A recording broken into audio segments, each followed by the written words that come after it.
CBSE class 10 ম্যাথের trigonometry চ্যাপ্টারের RD. Sharma বুক থেকে আমরা আজকে করাবো এক্সারসাইজ 11.1 পেজ নাম্বার বুকের পেজ নাম্বার 5 to 9।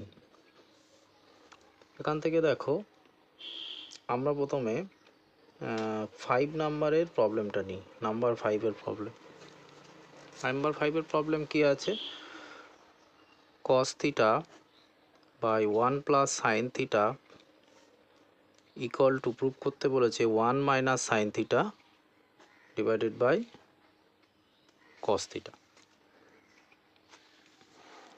তাহলে আমরা লেফট সাইড যদি নিই তাহলে কি হয়? cos theta by 1 plus sin theta। আমাকে রাইট সাইডে প্রুভ করতে বলেছে 1 minus sin theta by cos theta।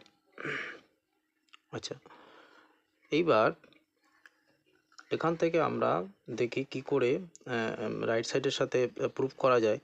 আচ্ছা, এই যে 1 প্লাস সাইন থিটা এর অপোজিট সাইন দিয়ে যদি আমরা নিউমারেটর অ্যান্ড ডিনোমিনেটরে মাল্টিপ্লাই করে দিই তাহলে কি হয়?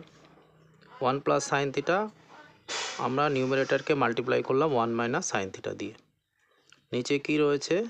1 plus sine theta into 1 minus sine theta. সবাই বুঝতে পারলে নিশ্চয়ই? এই 1 প্লাস সাইন থিটা যেটা রয়েছে এর অপোজিট সাইন দিয়ে আমরা উপরেও মানে নিউমারেটরও মাল্টিপ্লাই করলাম আর ডিনোমিনেটরও মাল্টিপ্লাই করলাম। তাহলে উপরে নিউমারেটর আমার কি রইল? cos theta into 1 minus sine theta. নিচে রইবে কি? 1 plus sine theta 1 minus sine theta. তাহলে a plus B into A minus বির ফর্মুলা। তাহলে A square minus B square. A square minus B square করলে কী হবে? 1 স্কোয়ার করলে 1 হয়, মাইনাস বি স্কোয়ার করলে সাইন স্কোয়ার থিটা হয়। তাহলে দেখো উপরে রইল cos theta into 1 minus sine theta আর নিচে 1 মাইনাস সাইন স্কোয়ার থিটাকে আমরা কি লিখতে পারি? cos square theta. এইবার এখানে দেখো cos থিটা আর cos স্কোয়ার থিটা ক্যান্সেল হয়ে তাহলে cos থিটা হয়ে যায়। তাহলে নিউমারেটরে 1 মাইনাস সাইন থিটা থাকলো আর ডিনোমিনেটরে থাকলো cos থিটা। দেখো রাইট সাইডের সাথে আমার সেম হয়ে গেছে।